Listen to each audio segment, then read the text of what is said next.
دوستو یقینی طور پر آپ میں سے زیادہ تر لوگوں کے پاس یہ خبر تو پہنچ ہی چکی ہوگی کہ ترکی میں ایک بہت بڑے اور پرانے میوزیم کو مسجد میں کنورٹ کر دیا گیا ہے۔ لیکن اب سوال یہی ہے کہ آخر اس مسجد میں ایسی کیا خاص بات ہے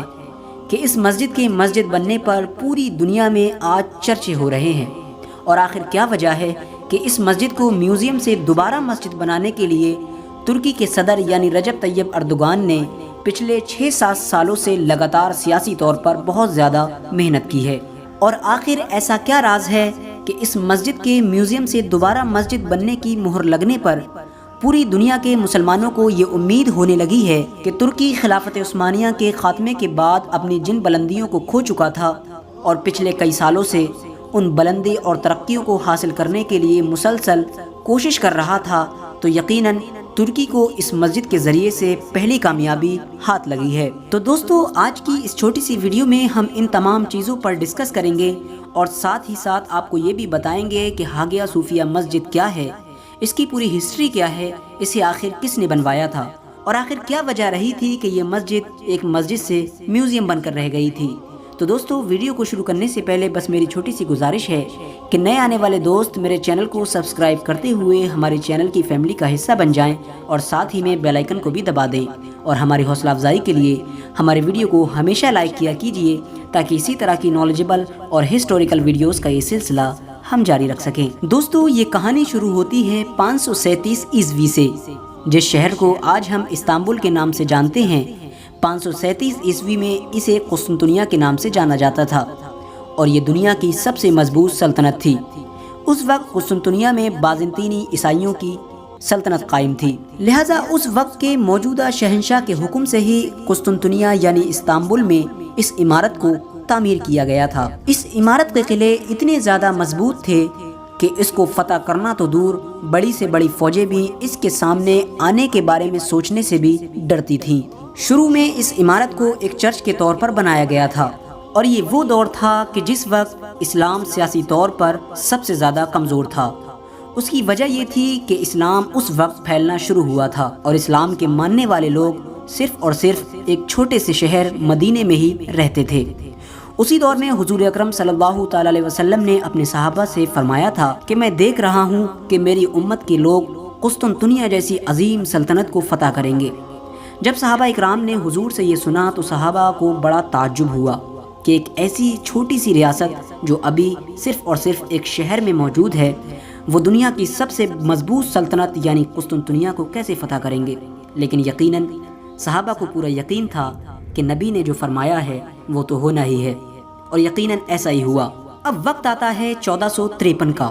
1453 29 مئی کے دن ارطغرل غازی کی قائم کی ہوئی سلطنت یعنی سلطنت عثمانیہ کی 7ویں نسل میں پیدا ہونے والا صرف ایک 21 سال کا مجاہد یعنی سلطان محمد، جسے ہم سلطان محمد فاتح کے نام سے بھی جانتے ہیں، وہ اپنی بڑی فوج کو لے کر اس قلعے کے سامنے کھڑا تھا۔ اس کے دماغ میں صرف یہی امید تھی کہ کاش میں وہی سپہ سالار ہوں جس کے بارے میں حضور نے پہلے سے ہی پیشن گوئی کی ہے، اور صحابہ سے یہ فرما دیا ہے کہ یقیناً جو قسطنطنیہ کو فتح کرے گا وہ جنتی ہوگا، اور اس کی پوری جماعت جنتی ہوگی۔ اور آخرکار کڑی محنت اور سینکڑوں شہادتوں کے بعد سلطان محمد فاتح کو فتح نصیب ہوئی۔ قسطنطنیہ یعنی استنبول کو فتح کرنے کے بعد سلطان محمد فاتح نے اس عمارت کو مسجد میں بدل دیا۔ اس کو جو بھی نقصان پہنچا تھا، یا اس کی جو چیزیں کافی پرانی اور بیکار ہو چکی تھی، ان کو پھر سے نئی طریقے سے تعمیر کروایا گیا۔ اس کے بعد اس میں 4 میناروں کو بھی بڑھوا دیا گیا تھا، حالانکہ یہ پہلے موجود نہیں تھے۔ اس کے بعد جمعے کے دن اس میں پہلی نماز ادا کی گئی، جس میں خود سلطان محمد بھی شامل تھے، اور اس نماز کی امامت بھی سلطان محمد نے خود کی تھی۔ اس کے بعد یہ تقریباً 500 سالوں تک لگاتار مسجد ہی رہی، اور اس میں نماز ادا کی جاتی رہی۔ لیکن اب وہ وقت بھی آ گیا تھا کہ جہاں سے مسلمانوں کی بربادی کا دور شروع ہوا، اور آج تک مسلسل مسلمان اسی حال میں جی رہے ہیں، یعنی سلطنت عثمانیہ کے خاتمے کا دور۔ فرسٹ ورلڈ وار یعنی پہلے وشو یدھ میں جب سلطنت عثمانیہ کو ختم کر دیا گیا، تو اس کے بعد ترکی دیش کو بھی ایک سیکولر ترکی کے طور پر گھوشت کر دیا گیا تھا، اور اس کی کمان سنبھالی تھی ایک ایسے شخص نے کہ جو ظاہری طور پر تو مسلمان تھا، لیکن اندر سے مسلموں کا ہی دشمن تھا۔ اس کا نام تھا کمال اتاترک۔ جب ترکی کی کمان اس کے ہاتھ میں آئی تو اس نے 1934 میں اس مسجد کو ایک میوزیم گھوشت کر دیا، لہٰذا 1934 سے لے کر آج تک وہ مسجد ایک میوزیم کے طور پر ہی رہی اور لوگ اس میں نماز ادا نہیں کر سکتے تھے۔ لیکن بیتے پچھلے کچھ 8-10 سالوں میں جب سے ترکی کی کمان رجب طیب اردوغان صاحب کے پاس آئی تھی، تب سے ہی پوری دنیا کے مسلمانوں میں اور بالخصوص ترکی کے مسلمانوں میں یہ امید جاگ اٹھی تھی کہ شاید اس مسجد کو دوبارہ میوزیم سے مسجد میں بدل دیا جائے گا،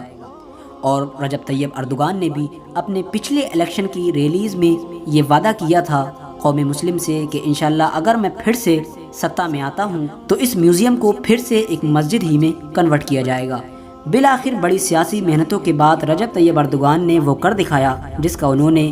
کافی لمبے عرصے سے مسلمانوں سے وعدہ کر رکھا تھا، اور اب اس مسجد کو ایک میوزیم سے دوبارہ مسجد میں کنورٹ کر دیا گیا ہے۔ یقیناً اسلامک ہسٹری میں اس مسجد کو بڑی اہمیت حاصل ہے، اور بہت سے لوگ ترکی کی اس کامیابی کو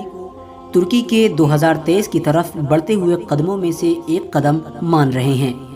لہٰذا اللہ تعالیٰ سے امید ہے اللہ تعالیٰ پوری دنیا کے مسلمانوں کو امن و امان میں رکھے اور ہم سب کا خاتمہ ایمان پر فرمائے، اور ہم سب کے دلوں میں مسلمانوں کے لیے درد پیدا فرمائے۔ آج کی اپنی ویڈیو کا ہم یہیں پر اختتام کرتے ہیں۔ ویڈیو پسند آنے کی صورت میں ویڈیو کو لائک کریں اور اپنے دوستوں احباب رشتہ داروں کے ساتھ ضرور شیئر کریں۔ السلام علیکم ورحمۃ اللہ وبرکاتہ۔ اللہ حافظ۔